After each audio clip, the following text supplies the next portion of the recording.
Cheer skills. You know what they are? You know they give you bonuses. Normally starting in the second round, but sometimes in the first. In this video, I'll be giving a brief rundown on each cheer skill, as well as my personal thoughts on them, what makes them good, why to use one over the other, and just giving my pros and cons on each cheer as I see them. Starting with standard. This cheer skill activates from the second round onwards, maxing out the support you didn't use in the first round. Which, if you win the round, is great if you're using a support set where both supports are useful, like Frogadier and Eevee or Snivy and Lapras.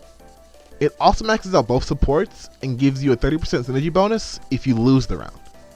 And that bonus in particular is very helpful for making a comeback in round 2 or closing out the game decisively in a round 2 situation. This cheer doesn't come without its own drawbacks, however. Losing round 1 nets you a nice bonus, but if you were to use all your resources to win round 2, all you get for it is one max out support, which isn't as great as getting extra synergy to work with for the round. Overall, this cheer skill isn't anything special. It is exactly what its name suggests, which is like to play a very standard cheer in a very standard way. Next up is Synergy Cheer. Synergy Cheer is one of the 2 cheers in the game that has a bonus on the first round, giving you a 10% synergy boost to start off the game. As the name suggests, the bonuses given by the cheer are always synergy based, giving you a 10% synergy boost when you win a round, and a huge 40% synergy boost if you lose. Either way, you're getting a constant stream of synergy over the course of the match, and losing a round after activating burst isn't as big of a hit as it usually would be, since you regain nearly half of it back after you lose. To me, a drawback of using the synergy cheer is that you won't receive any bonuses for your supports, which depending on the matchup or the support choices that you're using for that matchup, could hurt more than you realize. Synergy overall is a great cheer for those who want to prioritize burst over everything else, but the inability to help with supports could hurt in certain matchups. Now we move on to Pressure Cheer, which to me is a very niche cheer that helps players more than helps matchups. For starters, Pressure is active to the very final round, giving you a similar effect as if you lost a round with Standard Cheer, whether or not you won or lost going into the final round of the game. It's completely possible for you to lose or win the game in 2 rounds straight and never see the cheer skill take effect.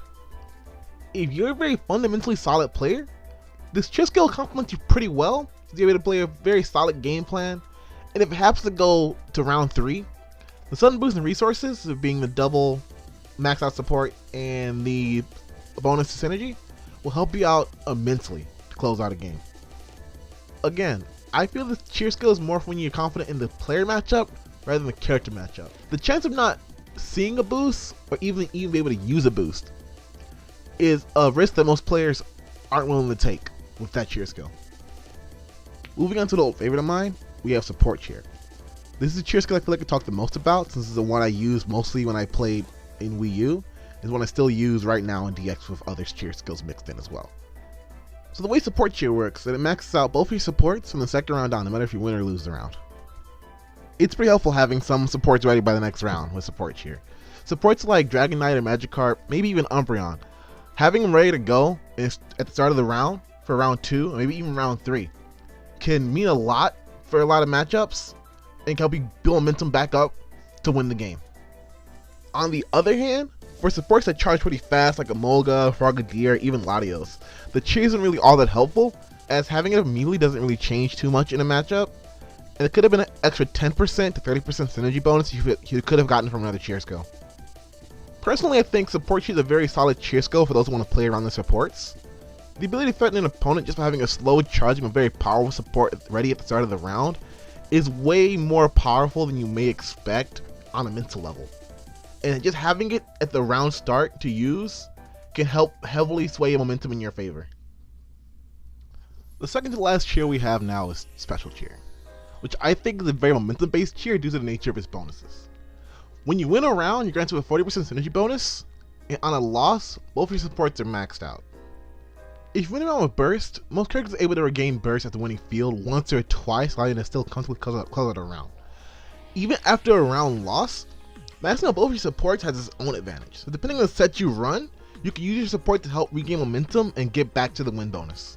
To me, Special Cheer is meant for those who like to take their advantage and just run with it. It allows you to play a very aggressive playstyle and take full advantage of Burst when you have it, and it also tries to regain the momentum when you lose by giving you both your supports. finally we end with Whimsical Cheer. The cheer skill's been getting a lot of heat from competitive players lately. The cheer itself is what's known as the Gambler's Cheer, as you have a chance of getting any combination of the 5 cheer skills before each round, or getting nothing at all. The cheers will need to be played around constantly, round by round, by both you and your opponent. It can easily set the pace if it catches your opponent unaware. As I said before, Whimsical has a chance of giving you any combo of the other 5 cheer skills, which means you could get the win effect of standard cheer on a loss, or the loss effect of a synergy cheer on a win. There's a chance of getting a certain combo of both support cheer skill effect and the 40% synergy bonus from synergy cheer, which is something you can only get if you use Whimsical Cheer.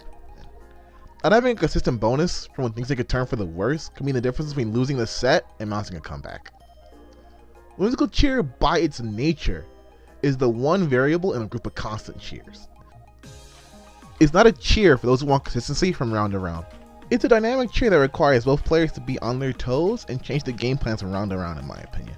And it adds an extra layer of depth to matchups at the start of the round. And that ends this overview of cheer skills. Hopefully I was able to give some insight to some of the cheer skills, and if you learned something from this, then I've done my job correctly. If you want to discuss this more, you can leave a comment here in the video, or more importantly, head over to the Pokken Arena forums and discuss it there. I'll leave a link to the thread in the description box, as well as a link to the Pokken Arena itself. Thank you for watching this video, and I'll see you in the next one.